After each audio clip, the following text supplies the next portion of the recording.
Execution काफी easily होता है, बजाय इसके कि इस कंपनी में जो पॉजिटिव चीज मैं बता रहा हूँ आपको, जो पॉजिटिव ये है कि बजाय इस कंपनी के पास इतना बड़ा नेटवर्क नहीं होने के बावजूद भी चौथी लार्जेस्ट कंपनी है बाय AUM कहते हैं, जो एसेट अंडर मैनेजमेंट में। रिटर्न रेशियो में अच्छी है कंपनी। पी रेशियोज अगर देखेंगे, जो प्राइस टू अर्निंग रेशियो जिस पे लेके आ रही है कंपनी जिस प्राइस पे, वो मिलता जुलता है और रिटर्न रेशियो थोड़े अच्छे हैं। लेकिन मुझे लगता है कि इस स्पेस में जो अवेलेबल हैं ऑलरेडी, जैसे Nippon asset management NAM India के नाम से है, नैम इंडिया और HDFC AMC मुझे ज्यादा कंपैरेटिवली अगर कहना है, रिलेटिवली मुझे ज्यादा बेटर लगते हैं।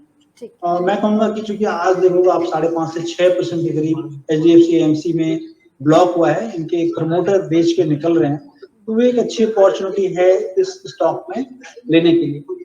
और AMC के जो बिजनेसेस होते हैं, सबसे बड़ी चीज आपको देखनी चाहिए इसमें कि इसमें कोई फर्दर पैसे नहीं डालने पड़ते हैं बिजनेस को ग्रो करने के लिए। केवल और केवल आपको बिजनेस ग्रो करने के लिए एक ब्रांड एस्टेब्लिश करना पड़ता है, क्योंकि ब्रांड अगर एस्टेब्लिश हो गया आपका, ये FMCG स्टॉक की तरह है, इसमें कि कैपिटल ज्यादा नहीं लगाना है, केवल और केवल ब्रांड जो कि इन्वेस्टर्स के मन में डालना है कि ये ब्रांड अच्छा है। तो उस लिहाज से मुझे लग रहा है कि निपन इंडिया एसेट मैनेजमेंट, जो कि पहले अनिल अंबानी की कंपनी थी, अब लेकिन निपन की हो गई है, जो कि जापान की कंपनी है। अनिल अंबानी को स्टेक छोड़ना पड़ा चुकी है, फाइनेंशियल डिस्ट्रेस में थे। वो कंपनी मेरे को काफी अच्छी लगती है कि वहां पर एक अच्छा जो है ग्रोथ हो सकता है। और HDFC AMC भी मुझे लग रहा है कि यहाँ पर भी स्कोप हो सकते हैं। तो ये दो कंपनियां रिलेटिवली मेरे को ज्यादा बेटर।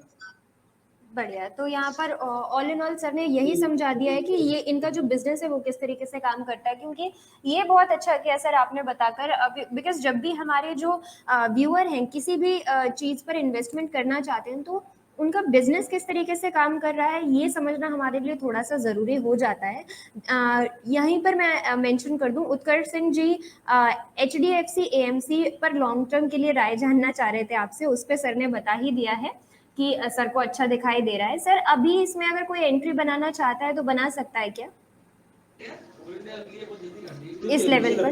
जैसे मैंने बताया कि देखिए,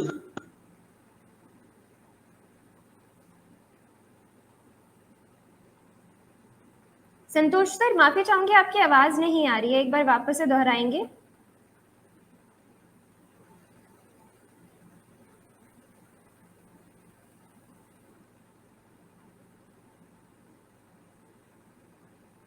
संतोष सर आपकी आवाज हम तक नहीं पहुंच रही है।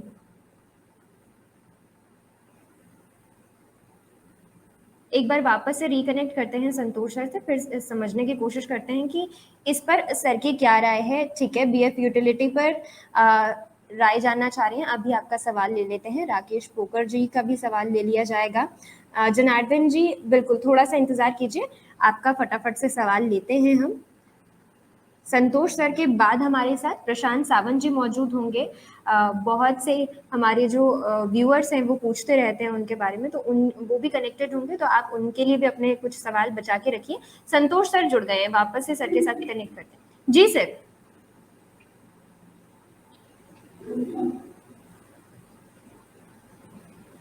कोई नेटवर्क इश्यू है शायद सर के एंड पर, एक बार वापस से कनेक्ट करते हैं और उनसे समझेंगे।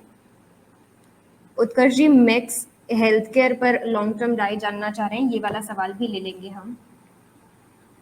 ठीक है जी। जी संतोष सर, मेरी आवाज आप तक आ रही है सर? हाँ जी, आ रही है। ठीक है जी सर। आप HDFC AMC पर बता रहे थे, अभी करंट मार्केट प्राइस पे लिया जा सकता है क्या? हाँ, मौजूदा स्तर पे मुझे लगता है कि इस स्टॉक को लेना चाहिए और इससे थोड़ा घटे भी तो लेना चाहिए। डिस्क्लोजर में मैंने बताया था कि हम लोगों ने आज के ही ट्रेडिंग सेशन में इसे यहाँ पे एंटर किया, क्योंकि सब्सटेंशियल करेक्शन दिखा है। 6-6.5% नीचे डील हुई थी, तो मुझे लग रहा है कि ये स्टॉक मौजूदा स्तर पे लें, थोड़ा घटता है अभी तो ले। और एक चीज का ध्यान रखिए कि मार्केट अगर बुल मार्केट है तभी तक ये सारे स्टॉक चलते हैं, क्योंकि इनके पास लोग पैसा तभी ज्यादा देते हैं जब मार्केट बुलिश होता है, अदरवाइज में से फिर से लोग निकलने लगेंगे। वो एक इशू होता है ऐसे स्टॉक्स में। तो बुल मार्केट जब तक है तब तक AMC स्टॉक्स अच्छे करते हैं। ठीक है। तो ये ऑल इन ऑल सर की राय मिल गई है। सर एक बार मैक्स हेल्थ केयर भी देख लीजिए, लॉन्ग टर्म के हिसाब से ये कैसा दिखाई पड़ रहा है आपको? उत्कर्ष जी का सवाल आया है हमारे पास।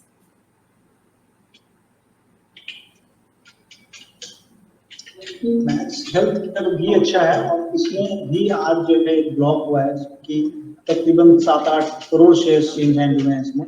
8 करोड़ के शेयर के करीब चेंज हैंड हुआ है इसमें कुछ। और इसमें जो मैं सपोर्ट देख पा रहा हूँ वो तकरीबन जो है 346 रुपए के आसपास है, और 346 के नीचे अगर जाता है तो थोड़ा सा खराब होगा स्टॉक के लिए। अदरवाइज ये स्टॉक मौजूदा स्तर के लिए 345 के नीचे का स्टॉक लॉस है।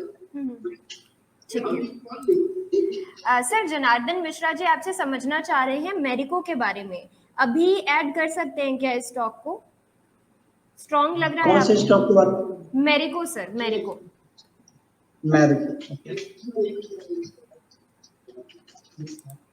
ठीक है, मैरिको कह लें कि आज ही न्यूज आई थी इसमें कि कंपनी च्यवनप्राश सेगमेंट में जा रही है, जहां पर कि कह लें कि जो 3-4 कंपनियां हैं इस स्पेस में जिससे कम्पीट करेगी, जो कि डाबर है पहला। डाबर का च्यवनप्राश जो है वो काफी ज्यादा एस्टेब्लिश्ड है, और उसके बाद कह लें पतंजलि है और वैद्यनाथ है। तो इन तीनों कंपनियों में इस सेगमेंट में काफी बड़ा मार्केट है। और कोविड के बाद जो है अगर आप देखें तो हेल्थ केयर पे काफी ज्यादा हेल्थ केयर और इम्यूनिटी पे काफी ज्यादा ध्यान है, और कंपनी मुझे लग रहा है कि उस सेगमेंट में फोरे कर रही है, तो एक एक्सपेंशन है जो कि अच्छा हो सकता है।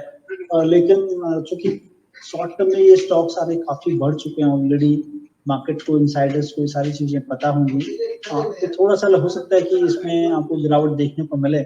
मुझे लग रहा है कि इन स्तरों पे नहीं, लेकिन अगर आपको ये 520 से 30 के अगर उन दायरे में मिलता है तो वहां पे रिस्क बहुत अच्छा होगा।